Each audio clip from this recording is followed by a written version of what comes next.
It's because it's so genuinely hard to admit that these are things that make me different from everybody else. So I'm gonna tell you my story for what it really is and not me coping.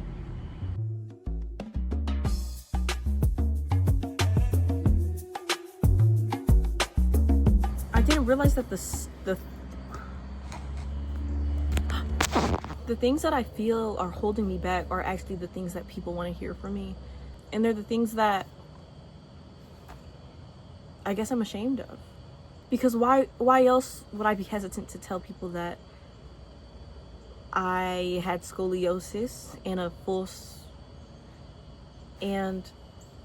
spinal fusion, or that I have a brain disorder, or that I have a brain disease?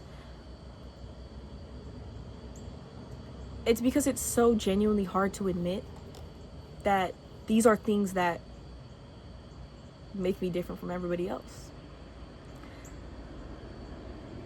It's hard to admit that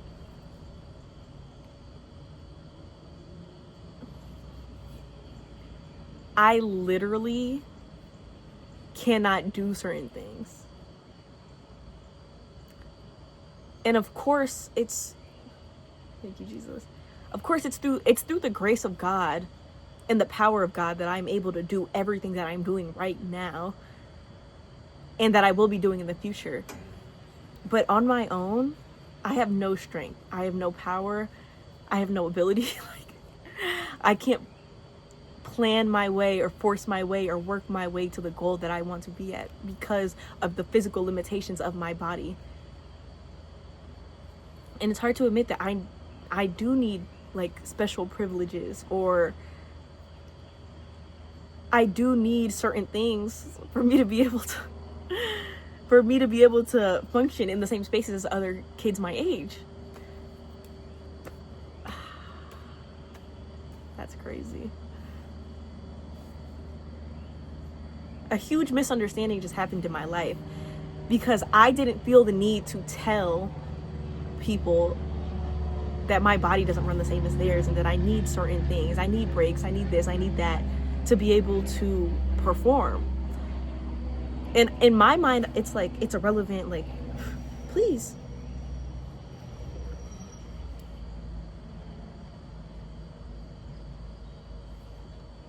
Let's go over here. A message shared. Is this too hot? Okay. So, you okay? Motion sickness? But yeah, a huge misunderstanding just happened in my life because I was too ashamed of where I came and my story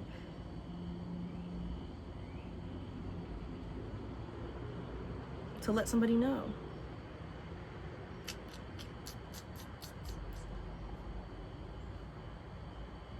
And he was right when he said it's a kind of a coping mechanism. I never understood why when someone would ask me what would happen, I would immediately start to break down and cry.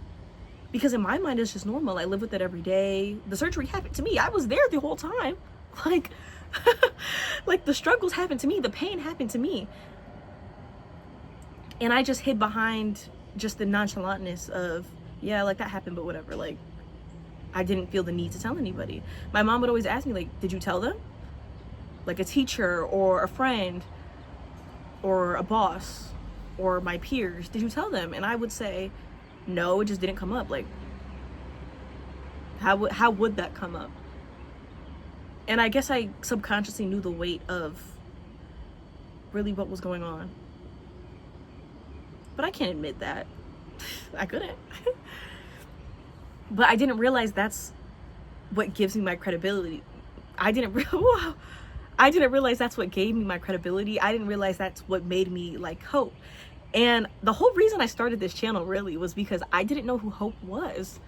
I was so lost, and the Lord has been urging me to make a YouTube channel. I've been asking him for subscribers and a YouTube following and this and that, and I just haven't been making videos because I'm what can I do? What can set me apart in the sea of everybody doing everything and excelling and succeeding?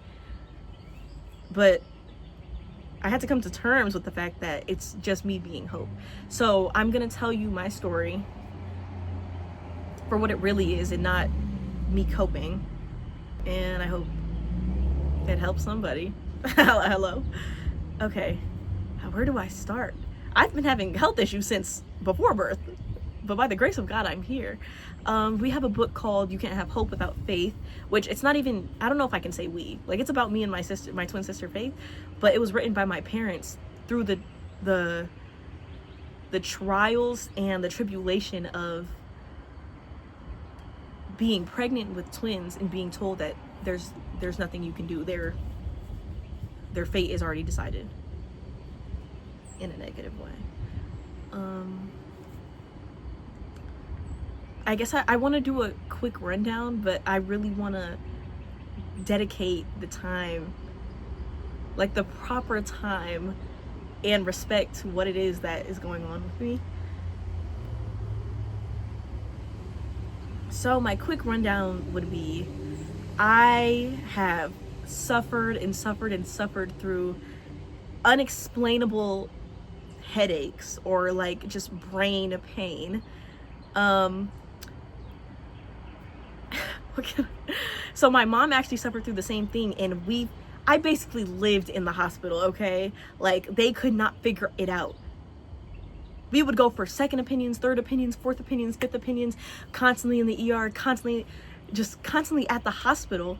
It even got to the point where I just feel so calm and peaceful and at home at the hospital, because that's just where I basically grew up, you know? That's crazy to say. It even got to the point where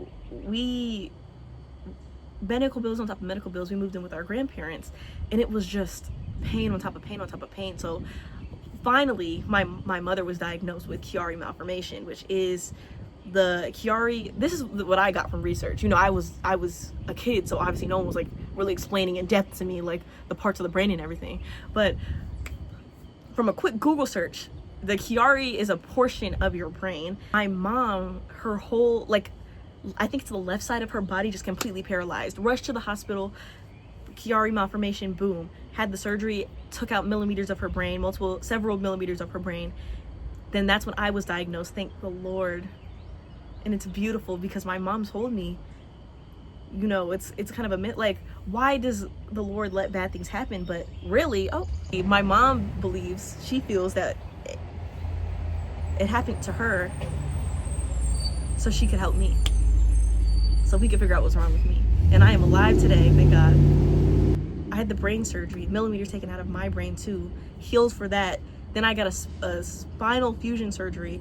My scoliosis was at 90 degrees. Where's the pictures at? I think it was at 90 degrees. Correct me on the screen if I'm wrong. I'll ask my mom. You know, I have to double check these things. I got a back brace. I think I was super depressed. Like, that was a really depressing time in my life. So moving on, I missed so much of my middle school years. I think I just missed 8 years, but I want to fast forward to my high school years. I start competitively dancing, and I think a part of the reason why I was so hesitant to tell people, because I had a friend group and I would tell people, oh, I have scoliosis. People would straight up laugh in my face. It wasn't during joking. It would be like, what's that scar on your back? Like, what happened? Oh, I have scoliosis, so I had the surgery for that. Straight up cackling. And when I say laughing, I mean like full body bending over, holding your stomach, laughing at me. And even at my dance classes, there are certain moves I could not do. So I would tell the teacher, mind you, in tears, because now I know that it was just like a kind of a coping mechanism and not tell anybody. But back then I'm just like, okay, who cares? Like, whatever, I lived through it. I'm just like every other girl. So I tell my teachers, and 2 years straight, just laughing at me, laughing at me. I can't do certain things, we're gonna laugh. And I told my mom, and granted, the first time the teacher didn't know, but as things go on, it's like you're telling me just to try, just do it, knowing that there's no way around it.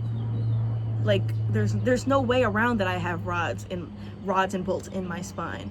There's no bending middle here with my own power.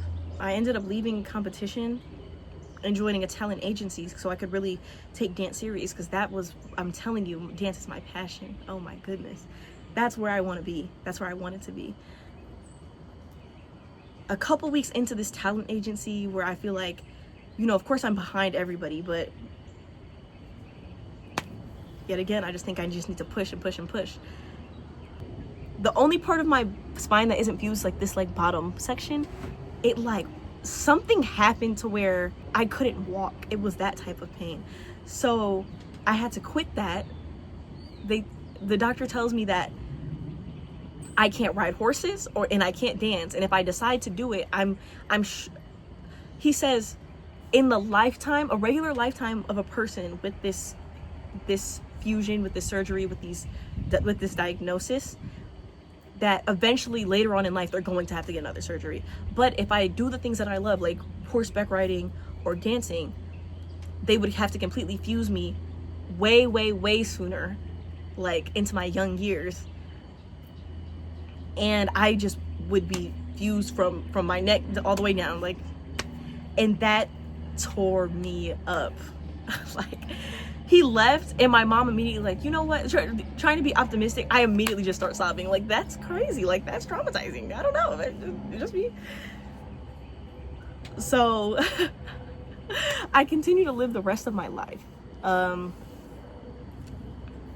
this is so long story short. I think I'm definitely gonna insert clips of me with more explanations, but I just kind of want to get this out so you guys can know who I am and where I come from and what my intention and motives are. I decided to try acting like 2 years later, because I'm like, I always wanted to be an actress, but that's the thing that scared me. I think I'm naturally good dancer. You can ask my mom. Like, I've been dancing since in the womb, because my mom has been a dancer for her whole life. Like, she's put herself in dance classes. She was in college dance teams. She was like she was always the captain. She was always just extraordinary in everything she did and everything she does. So I was 100% just ready just to go down that path. I was only going to go to college just to be on the college dance team and just to have a career as some type of background dancer or some type of performer. Acting is so scary to me. I was in theater in middle school, and that kind of made me think I was shy. Does that make sense? So acting has always been the scary thing, like being seen and being vulnerable, and I guess being hope. Because dancing, choreography, there's a right way. There's not a right way, but competition, there's like a right way. There's a perfect way. There's always going to be like a choreography accurate way to do something, right? Whew. With acting, it's just you, and it's not just you. Of course there's an ensemble in theater, or there's going to be, you know, your co-stars in a TV show or in a movie, but it's really just down to your skill and how you speak and how you portray. It's so creative and it's so artistic and it's so scary. Definitely to be continued. I have something to do real quick, but yeah. Oh, please. Hi, I'm Hope.